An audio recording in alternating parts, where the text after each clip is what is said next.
Hey, podcast listening people. Connor Doobie here, the host of B2B Mentors, and I'm here with an expert interview for you today. We do everything from solo shows, talking about marketing news, updates, strategy, training, and expert interviews to bring you tangible, actionable insights on B2B marketing, business development, growth, expansion, leadership, all of that. Make sure you're subscribed to the show. You can find us on all of your favorite podcast apps. And by the way, if you want access to free content marketing trainings, go to provencontent.com/free. We have four free courses for you now on provencontent.com/free. With that, I'm going to bring up my guest, my friend, Jen Smith, who I very much resonate with. And we're always following each other on LinkedIn, has some great content. And the reason I'm bringing Jen to you today is she is an industry recognized B2B marketing leader, creator of marketing unicorn teams, and recently CMO at MarketingProfs, which has helped over 700,000 marketers rely on expert advice and strategy. And Jen is also recognized for 5Xing, marketing source pipelines and excelling marketing goals. And we got a lot of great stuff to share with you today. So with that, what's up, Jen? Good to see you. Hello. I was saying I took a poll to see if I should wear business casual clothes or what I'm comfortable in. And everybody said what I'm comfortable in, but you guys can't see it. It's a shirt that says Save Ferris, but I'll Let's post it see on it. I mean, you can stand up, right? We can at least there we go. Ferris. Now, is Ferris like Ferris Bueller? Yeah. Okay, good. I love it. That's hilarious. I need to rewatch that movie. I don't think I've watched that in a hot minute. That's a good one. It is a good one. So Jen, tell us about yourself and please brag. I'm giving you permission. What led you into this mystical world of, B2B marketing expertise and thought leadership that you're in? Well, it's really funny actually, because I was a film major and I was a video editor when I got out of school. And it was right around where technology was converging. And so I started working on an Avid, right? Because before that we were old school doing tape to tape. And so when I started working on the Avid, there were other programs that became available like Photoshop and After Effects and InDesign, all that kind of stuff. And so I started being asked to do more and more design work that was outside of video work. And then from there, I just then I got a marketing job, right? But I had no marketing background.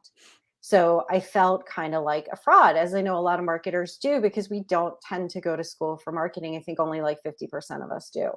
So I'm thrown into this marketing team as the art director at a really large organization, and I have no idea what marketing is. So my answer to that was really just ask a million questions, right? So if I didn't know something, I would just ask about it.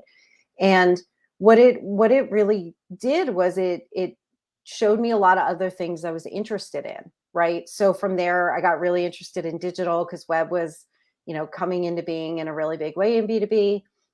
And so I started messing around with, well, how would you code a site? All those kinds of things. So just by asking questions and wanting to learn all the time, I basically ended up in a place where I've kind of done every aspect of marketing. And then, obviously taken on leadership roles to help run teams. So it really is just curiosity that got me here. What is it? What keeps you engaged in marketing? You post every day you post something interesting and insights about B2B marketing. Like what drives the passion and interest for it? Well, I think there's always something new, and there's always something old, right? So sometimes we're so interested in the new things that we forget about the old things that really worked. And sometimes there's something really cool and interesting that is worth talking about and talking about how it fits into, what you're doing going forward. And then I think that there's just a lot of, there's so much stress in the marketing world right now.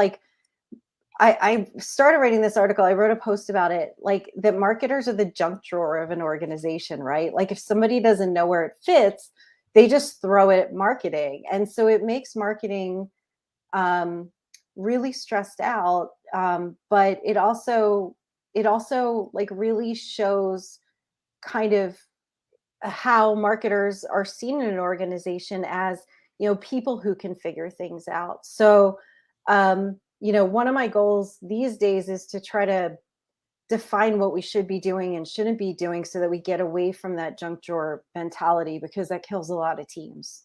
Why is that? Why has that been happening over the years? I think a lot of times it's because organizations don't have the same respect for marketing that they have for other departments, right? Like salespeople sell, accountants account. I mean, I don't know what they do. I'm not a financial person, right? But they Accountants do stuff with account and numbers. IT people IT, the Yeah, thing, man, the exactly. thing. But, marketers, like, I think because marketing has never really been defined as a job. It's so random. Some marketing teams do brands, some marketing teams do comms, some marketing teams are pure demand generation, some are digital, some so there's no like definition for what a marketer does the way there is for what a lawyer does at an organization, right?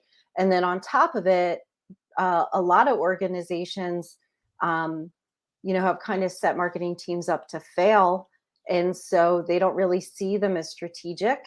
And so what ends up happening is they're just like a dump it on the marketing team, right? Like just dump it on the marketing team, and Like that's not give me an example of that. of, oh my gosh, so sales enablement, a whole huge discipline in and of itself in a lot of organizations, is just thrown at the marketing team, right? We need sales enablement. Sales enablement's the hot thing. Figure it out. Back in the day, oh, we need a website. Websites, figure it out. I mean, Mm. websites make sense, obviously, but there's like sales enablement's a great example. It may be presentations for the sales team. Marketing shouldn't be doing that unless it's like a really important presentation. All of those Yeah, you kinds see of that a things that are lot. just. Like marketers are bogged down creating PowerPoint slides and everything. It's crazy. Yeah, so we do kind of get a lot of stuff just junk thrown at us. It's always like, I went to, the CEO says, I went to this conference and I saw X. And he goes to the marketing leader and says, can you figure out what X is? Right. And then the whole team has to like shift priority, because the executive is telling them what to do. And that just doesn't work for anyone because, hopefully there was already a strategy in place that was going to get them from point A to point B. And it's like perfectly fine to look at this kind of stuff, right, through a strategic lens. But, it does create problems within marketing teams and creates stress and creates reactivity and all the things that marketers are saying they're feeling right now. Yeah, I've talked to hundreds of B2B marketing leaders over the years, and I think many of them feel that same kind of pressure and the challenge. The question ultimately is it a major lack of education for leadership and directive from leadership, or are marketers not taking enough responsibility to set in the framework of like, here's what we're actually meant for. This is what we're actually intended for. Well, I mean, there's a couple things. A lot of marketing leaders don't come from marketing and don't have a background in marketing. One of my CMOs background was in product. One of my CMOs background was in sales, So through the years, it's not like there's marketing people coming in all the time to lead marketing, Mm. which can create some really good things because it creates some alignment with the business, but it can also create some really bad things because they don't necessarily understand how marketing gets done. And then the strength of their team is really, you know, what make or break for that CMO. And we see it. I mean, CMOs have the shortest tenure of any C-level executive in an organization. Like that's probably one reason why. But I think a lot of times it's the organization itself and the level leaders' willingness or ability to push back, right? To have a seat at the table, to be part of the executive team, and to not like tail wag the dog, right? Because, I can't count the number of times I talk to various organizations that are like, we just need leads. And my answer is no, you actually don't. Leads are not the thing you need. Leads are just hand raisers. You need to be branding yourself well before the market is ready to buy. Like I've been posting this all week because this is from LinkedIn B2B Sales Institute. Mm. But at any given year, only 20% of your market is in buying mode, right? So if you're just trying to capture that demand, you're already in a really bad place. And they probably already have been paying attention to other brands that have been doing a really good job not trying to capture leads that are just doing brand work, right? It's So probably you've even less already than that. yeah. So you've already missed a huge part of, the conversation by only being in that lead gen, activation mode. You now have to go scrambling. And of those people who maybe really don't know anyone in this space who are doing research right now, like of that percentage, it's not always the case that the content that you have is great for them compared to your competitors. And how do you stand out, right? That the creative's not great. Like instead of saying, how can we get more leads? Like we should be asking ourselves if we're in that place where we're scrambling to try to get those people because we didn't do the strategic work ahead of time to get them to know who we are as a brand. Then can they find us, can they trust us, and is it easy to do business with us? Like that's what marketers should be focused on. To play devil's advocate though, I also find it's a lot on the other side where marketing it gets so avoidant of, lead generation and attributing some form of profit growth in the business because they're too worried about likes and comments that they're getting on their posts. So it's a very fine line that I don't think any one company is really, I mean, there's probably a very small handful out there that has really figured out the fine balance between the two. Yeah, absolutely true. And I do that with, I totally agree with that. There's a lot of teams living that activation level. They're the ones who usually have problems with, respect in the organization. And like, I feel like the way you solve that as a leader is you have to commit to a number for the company. So what you have to do is say, we are going to commit to, X number of I do close one deals, and I make sure I set up tracking that can do it. So, I'm looking at marketing source and a real marketing source, not someone clicked an email, but like Yeah. marketing, found this person, nurtured this person, sent them over to sales when the time was right, kind of thing. So either looking at marketing source pipeline or marketing source close one deals, velocity of deals. If you're looking to land and expand, it could be, you're looking at ABM programs and you're looking at, we will get X number of dollars within accounts we already exist. You Hmm. align it to the business goals, you make marketing accountable for a number, right? And then people stop asking you how many clicks did you get and how many likes did you get. And you can go do the brand work that isn't measurable because you don't have to necessarily measure these like nitty things because Yeah. you can measure the big things. That's how the COO and the CEO starts to believe in marketing and how you can run a program that is the right thing to do. So you kind of have to like step up and just suck it up no matter how scary it is. And I know sometimes it's like, well, it's not my job to close deals, so I can't, count for whether the salespeople close these. Um, you could do pipeline too. It's not as effective, but if you really trust your sales team and have a good relationship with your sales team, which in B2B marketing really should, um, then that's kind of the way I crack that nut and make sure that we're not, living in the, how many likes did we get world, because the whole team's rowing towards the number of, well, how many likes did that contribute towards pipeline, right? Like, Yeah. Well, in my experience too as a marketer and talking to other teams is you as a marketer too have to put yourself in a position of being a salesperson. And by what do I mean by that is also like when you enter into a new company, like if you're going to get hired in a marketing position in a company, you should find out how they're closing, what their close rate is, all their numbers, everything mhm, before you go and get that job.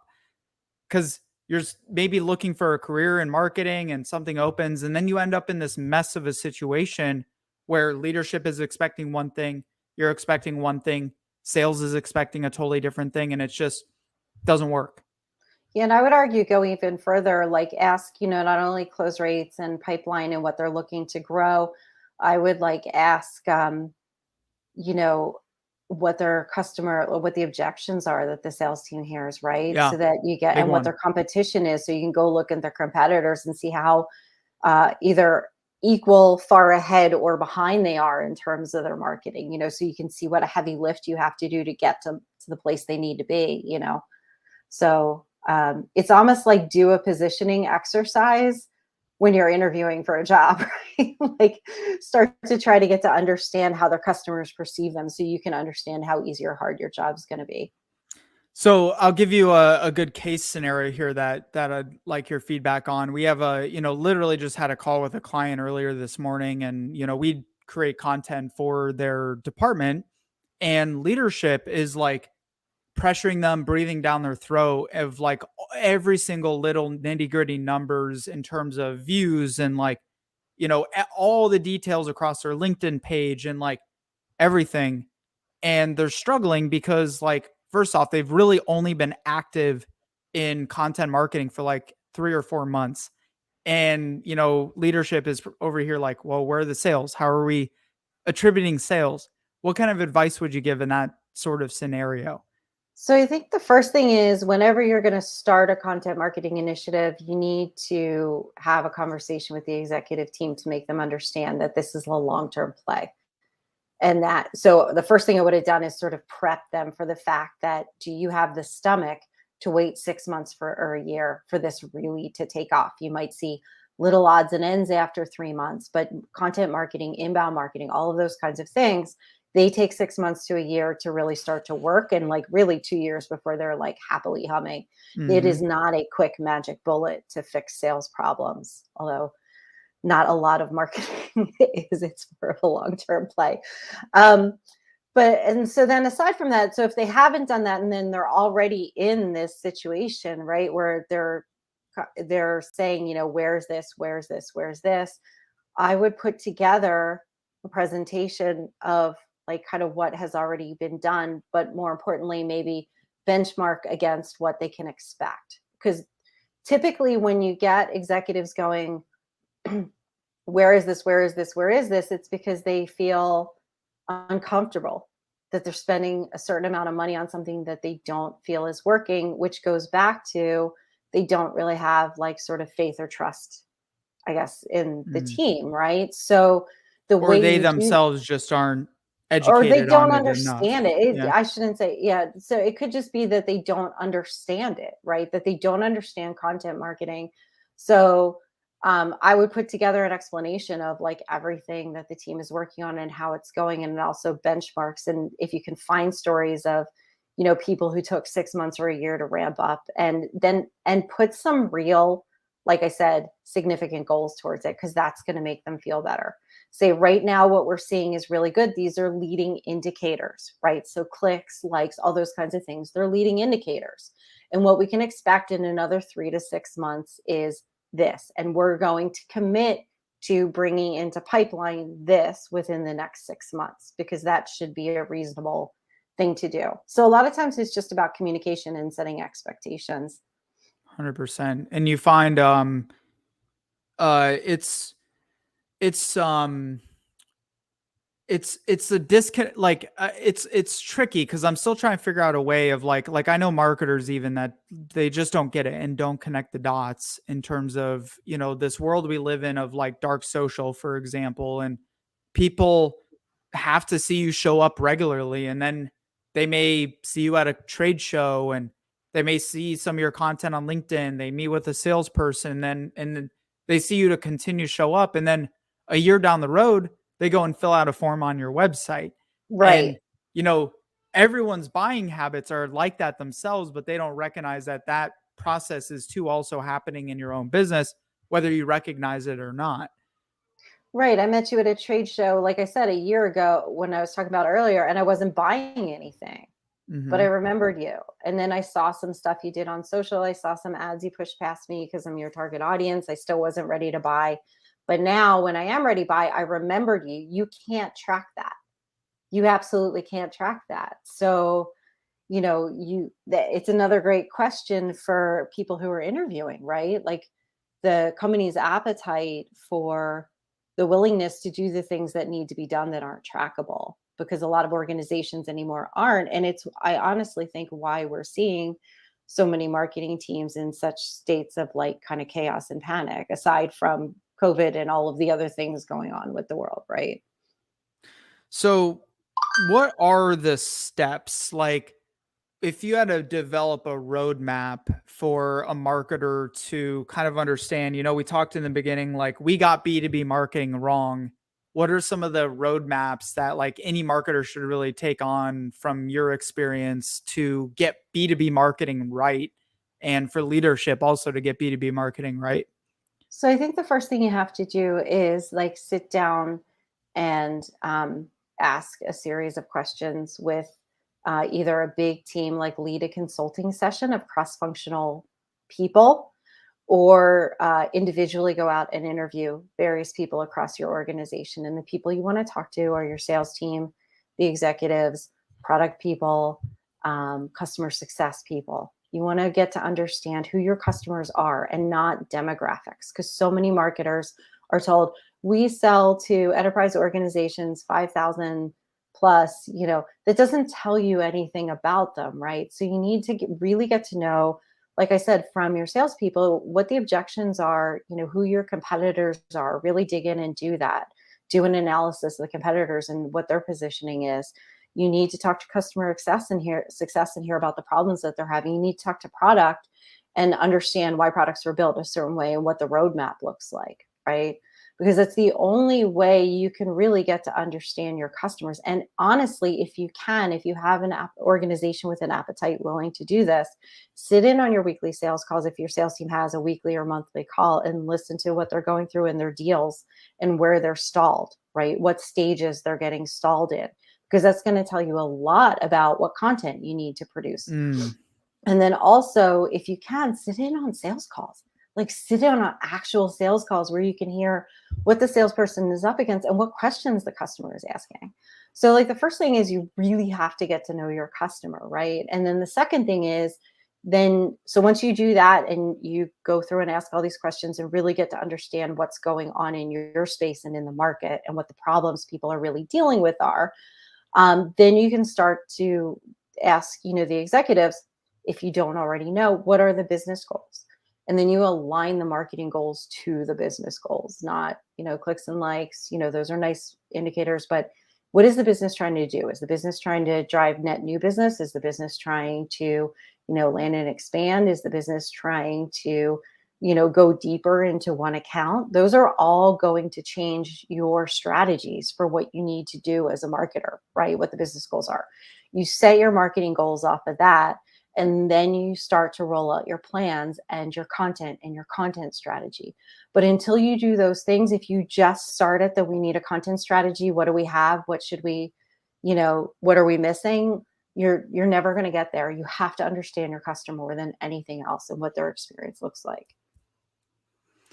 Every marketer listening should go do that like yesterday, because it's surprising how many of you are just working in a vacuum.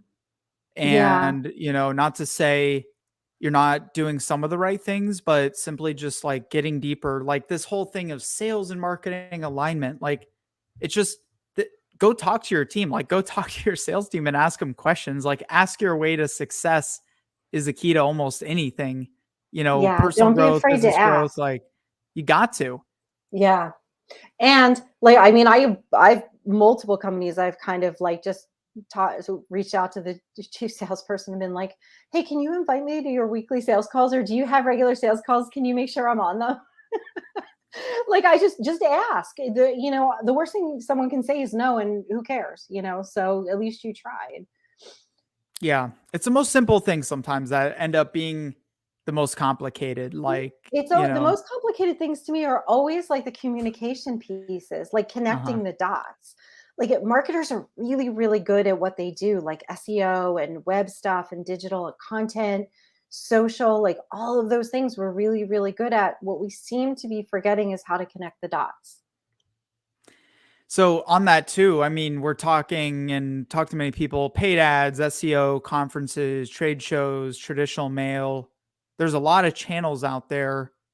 You've brought content up quite a bit. Like, why is content so important, especially in B2B marketing?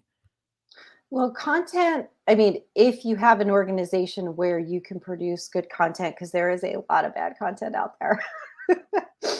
um, but if you have subject matter experts and you have sort of all of the right uh, ingredients to do really good content marketing and thought leadership, it can become your brand. You can kind of, because what most B2B buyers want is someone to help them make sense of a very confusing marketplace, right? There's way too many products that do what seems like the same things, right? So your ability to get them to, again, can they find you? Can they trust you, right? That content piece is the trust piece. And in B2B, it really is significantly important. But I will say, if you're just pushing out content to push out content, that's a really bad idea, because then you end up writing blog posts that are SEO focused, that someone comes in but don't feel like they really help them. You really need to think about what content, again, going back to your buyer, is going to help my buyer at the different stages of awareness that they're in and along their journey.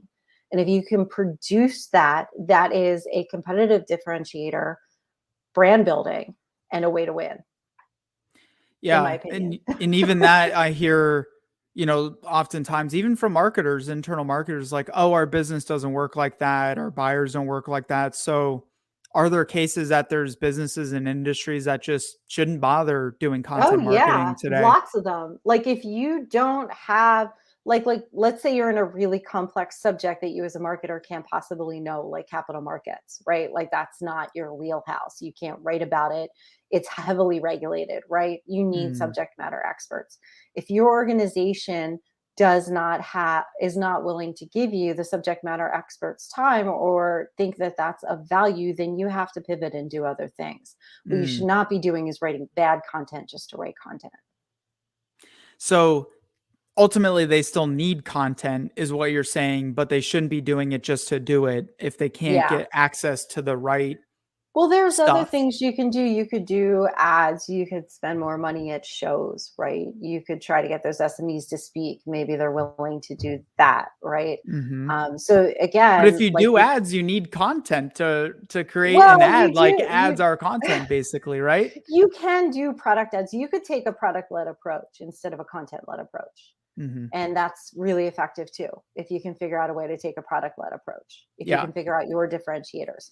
So if you don't have content, take a look at taking a product led approach, and that will work just as well yeah. if you And do that it right. and there's probably a case to be made, like, our business always sells one widget, one product, it's a pipe that goes to this one particular industry, like, all the thought leadership in the world may not matter because 'cause you're, like, just No, one vendor of, 3 in the world that are gonna be sourced from anyways, exactly. so Exactly. When you tend to need content is if you're subject, if you're in a more complex industry and you sell more complex things.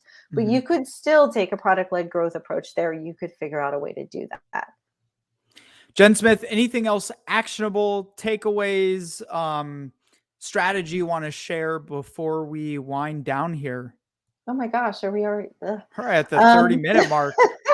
It wow, I flies, don't know. doesn't it?